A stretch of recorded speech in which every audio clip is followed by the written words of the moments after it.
Welcome to Yoghurt. I'm here on a rather grey afternoon at Seed Gallery with two of the three artists of the latest group show. So we'll just introduce and point out one of the artist works that we're standing next to.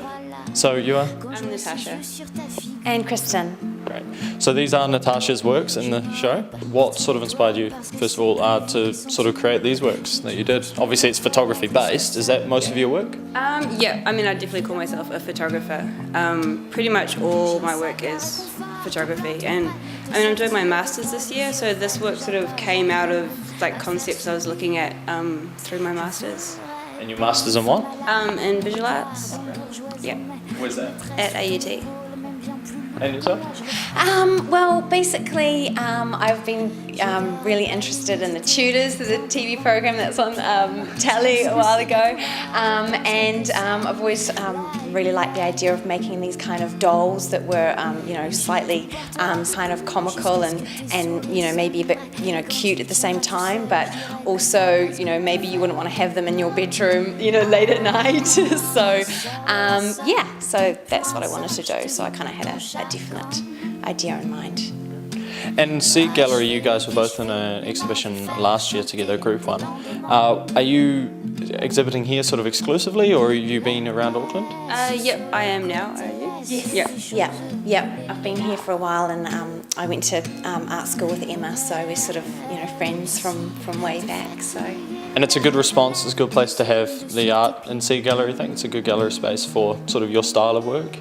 Yeah, definitely. The thing I love about this gallery is it's such an approachable gallery. You just can come in here, and both Emma and Kate are really lovely and approachable, and they're not sort of, ignore you when you walk in the door like so many other dealer galleries.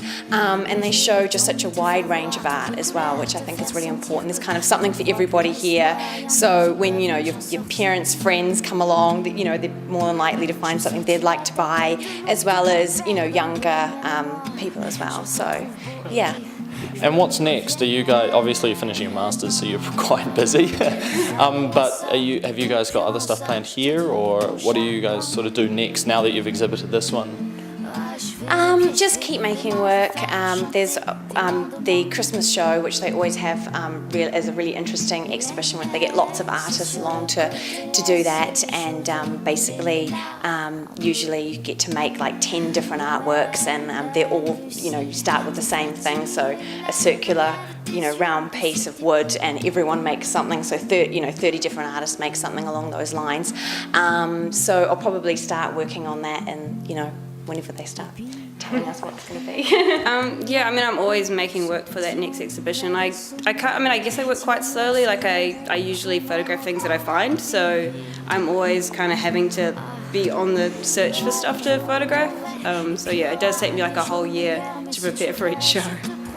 And what about, just sort of lastly, the art scene for you guys here in Auckland? Do you guys think it's sort of a good place for you to sort of get out there and start doing your art and putting it up in gallery spaces and things like that? Is it a good sort of scene, do you think?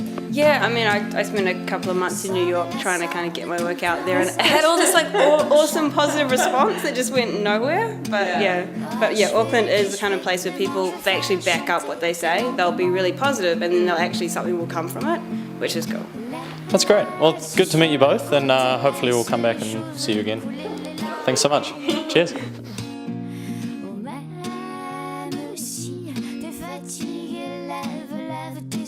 Sur tes pieds, oh même si t'es fatigué, lève tes yeux de sur tes pieds.